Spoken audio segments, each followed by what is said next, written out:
warahmatullahi wabarakatuh. Selamat pagi anak-anak. Bagaimana kabarnya hari ini? Sehat dan tetap semangat ya.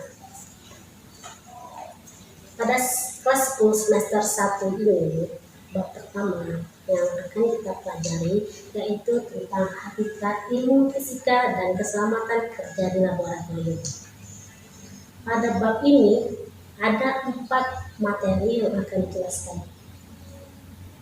Yang pertama yaitu hakikat ilmu fisika, yang kedua metode ilmiah, yang ketiga peranan fisika dalam kehidupan, yang keempat keselamatan kerja di laboratorium. Yang pertama yaitu hakikat ilmu fisika. Ilmu yang mempelajari gejala alam adalah sains. Secara etimologi, kata sains berasal dari bahasa Latin yaitu scientia yang berarti ilmu pengetahuan alam. Istilah fisika berasal dari bahasa Yunani psikos yang berarti alam. Akan tetapi bukan semua ilmu pengetahuan yang berhubungan dengan alam dikelompokkan sebagai ilmu fisika. Secara umum, fisika adalah cabang dari sains yang berhubungan dengan studi mengenai materi dan energi yang terjadi dalam berbagai situasi. Situasi-situasi tersebut dapat kita sebut sebagai fenomena. Jadi, fisika dapat didefinisikan sebagai ilmu tentang fenomena yang terjadi pada materi dan energi. Apa sih fenomena itu? Fenomena adalah sebuah kejadian yang berlangsung di sekitar kita. Contohnya, ketika sebuah bola dilemparkan secara vertikal ke atas, bola tersebut akan jatuh kembali pada si pelempar. Kejadian ini merupakan contoh fenomena alam. Hakikat fisika sama dengan hakikat sains. Dapat disimpulkan bahwa hakikat fisika adalah fisika sebagai produk, fisika sebagai sikap, dan fisika sebagai proses. Yang pertama, fisika sebagai produk. Dalam fisika, yang dimaksud dengan produk adalah kumpulan pengetahuan yang dapat berupa fakta, konsep, prinsip, hukum, teori, dan model. Yang kedua, fisika sebagai sikap. Sikap.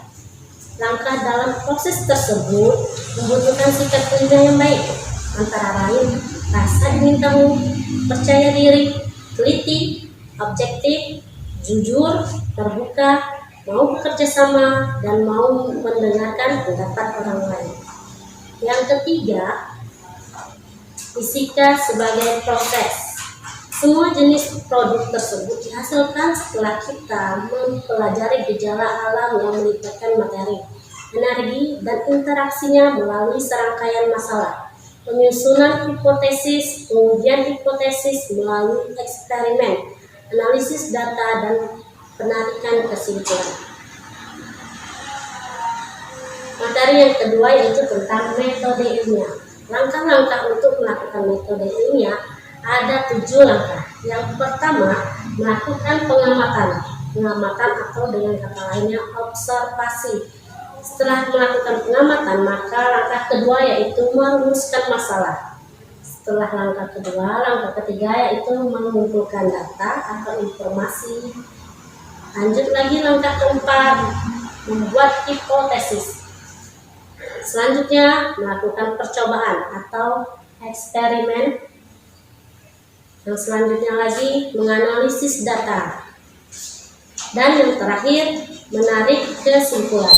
Oke, untuk materi terakhir pada pertemuan hari ini, peranan fisika dalam kehidupan. Sebagai cabang dari sains, fisika memiliki peranan yang sangat besar dalam pengembangan teknologi yang dapat dimanfaatkan manusia. Seiring perkembangan teori fisika, berikut ada beberapa contoh penerapan dalam kehidupan sehari-hari. Yang pertama, pengembangan pembangkit listrik dengan berbagai sumber energi seperti PLTU, PLTA, PLTS, dan PLTN. Yang kedua, kereta super cepat dengan aplikasi semi konduktor. Yang ketiga, perkembangan gadget seperti handphone, laptop, kamera digital, MP3, MP4, dan tablet PC. Yang keempat, ultrasonografi, MRI, dan ronsen dalam bidang kedokteran. Yang terakhir, pesawat ulang-alik untuk melakukan perjalanan keluar angkasa. Oke, terima kasih. Untuk pertemuan kali ini materinya cukup sampai di sini. Untuk pertemuan selanjutnya tentang keselamatan kerja di laboratorium. Sampai jumpa. Waalaikumsalam warahmatullahi wabarakatuh.